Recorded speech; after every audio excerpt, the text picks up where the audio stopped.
Facebook पर कि शंकराचार्य जी क्यों नहीं बोल रहे हैं। ये वीडियो देखिए भाई सवाल है कि शंकराचार्य जी के पास अख्तियार क्या है। हमारे पास पुलिस होती तो हम अभी तक जिन जिन लोगों ने माचिस जलाई है ना रामचरितमानस के विरुद्ध, हम अभी तक खड़ा कर देते, खड़ा कर दिया जाना चाहिए। इस तरह की चीज़ें इस देश में नहीं फैलनी चाहिए। और ये राजनीतिज्ञ जो हैं ये बहुमत कहते हैं कि बहुमत जिसके पास होगा वही होगा। तो अभी रामचरितमानस के बारे में सर्वे करवा लो देश में, बहुमत किसके पक्ष में है? रामचरितमानस के विरोध में है कि पक्ष में है? 99% से ज़्यादा लोग रामचरितमानस के पक्ष में हैं इस देश में। फिर ये नगण्य 2-4-10 लोगों की बातों को चैनल वाले भी फैलाते हैं और उस पर चर्चा होती है। इनकी गिनती क्या है? रामचरितमानस ने इस देश में आज़ादी लाई है। रामचरितमानस पढ़ करके हमारे गुरुजी स्वतंत्रता संग्राम में भाग लिए थे।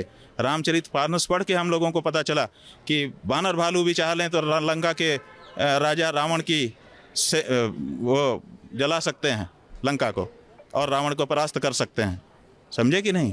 तो रामचरितमानस पढ़ने से जो आम आदमी है उसके अंदर बल आता है। रामचरितमानस पढ़ के हमने इस देश को अपना जीवन समर्पित किया है। हमारे गुरुजी ने अपना जीवन समर्पित किया। हम लोग रामचरितमानस पढ़ के देश की सेवा में लगे हुए लोग हैं। रामचरितमानस का कोई छोटा मोटा योगदान नहीं है। उस ग्रंथ के बारे में एक अदना सा व्यक्ति कुछ भी कह देता है और लोग बस वक्तव्य देते हैं। क्यों अभी तक अरेस्ट नहीं हुआ वो व्यक्ति, चाहे वो मंत्री था या पूर्व मंत्री था या कितना ही बड़ा आदमी है?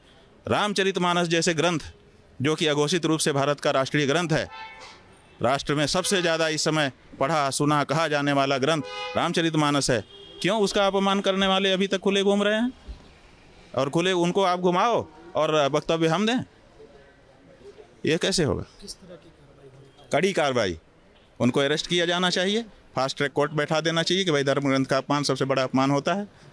अगर वो दोषी हैं उनको दंड करो। आपके कानून में जो भी दंड की व्यवस्था है वही कर दो। हम कहते हैं 1 दिन की सज़ा करो, लेकिन सज़ा तो कर दो, सज़ा आपता तो हो जाए। वो क्यों नहीं कर रहे हो आप? उसमें क्यों विलम्ब करते हो?